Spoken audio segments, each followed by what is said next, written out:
gedagte wat sy sin verloor. En alles raak stadig minder seker as gister.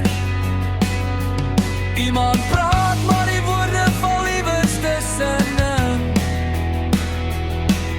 Soos klippe in water wat nooit die bodem raak nie. Die nag kom lees sonder om gevra te word. Soos 'n ou jas wat jy vergeet het jy nog dra.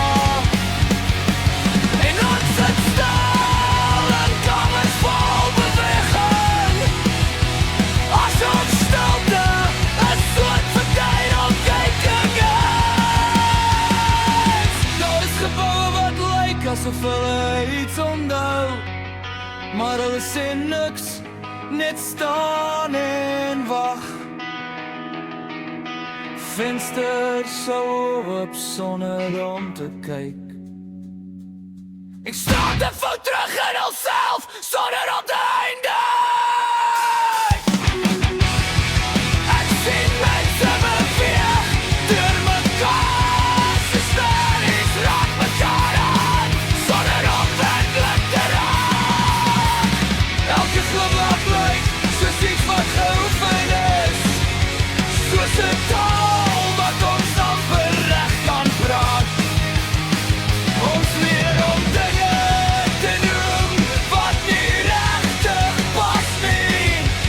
Tyd, verandering, gebeurte taalbaar. Maar niks sal meer vorm en lang genoeg om vast te hou nie. Alles klip tussen definisies deur. Die lucht hang laag soos 'n gedagte wat nie besluit nie. En selfs die wind klink moeg vir sy eie storie. Ek wonder hoe lang iets kan aanhou bestaan, as niemand meer onthou hoe kom dit begin het nie. En dalk is dit nie breek nie, dalk is dit net staar, hy verdwyn in helder lig. Sonder geraas, sonder einde wat jy kan uitwis. Net 'n verskuiwing